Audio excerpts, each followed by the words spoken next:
On the Great Eirik, Franky tells the giants to cease the search for Luffy's crew, as he is confident that despite them not being here, they are still alive.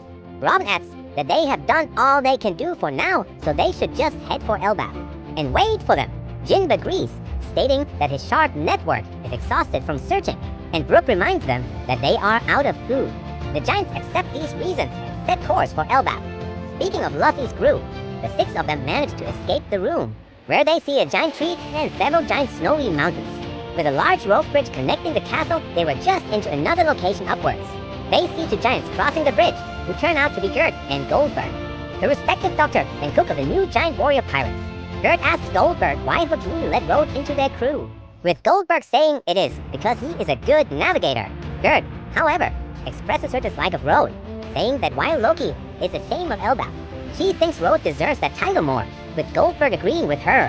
Gerd asks her owl, Piper, if she saw Road's crow carrying a ship to the castle, which she confirms. Goldberg says they are supposed to arrest intruders, but Road keeps smuggling them into the country, to which if they find them, they will report to Gerald. Meanwhile, Luffy's group hides from the 2, and Usopp deduces from their conversation that they have indeed reached Elbaph.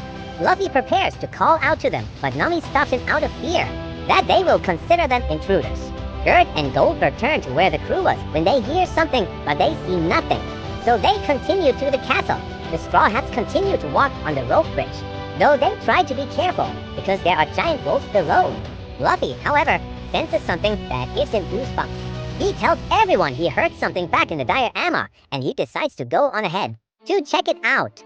Back out at sea, the giant warrior pirates are shocked to learn that the papers are reporting them as the attackers of Egghead. In addition, Dory and Brogy's bounties have both jumped up to 1,800,000,000 belly, even though the both of them do not consider themselves bad.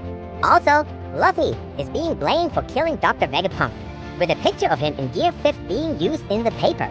Interestingly, Robin notices an X mark on his arm, which he did not notice him having when he changes into his awakened form. Also, while the image of Luffy is blurry, the mark is very clear, but the group decides not to worry about it despite its familiarity to Robin. Dory and Brogy are impressed that Luffy is now on the same level as Shanks, and express pride that Hajrudin has sworn loyalty to him, even revealing that he is the son of the king of Elbaph. They also reveal that he personally wanted to come and save the Straw Hats, but Dory and Brogy's seniority beat him out. The giants do admit there is trouble in Elbaph currently, to the crew's surprise.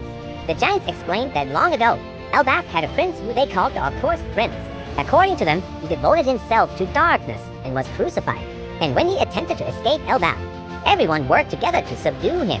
Jin begins suspecting the prince's name as the giants continue, revealing that he killed his own father, King Harrow, in order to acquire a devil fruit that had been passed down among the royal family, and that if he ever escapes imprisonment, it will be the end of Elbaph.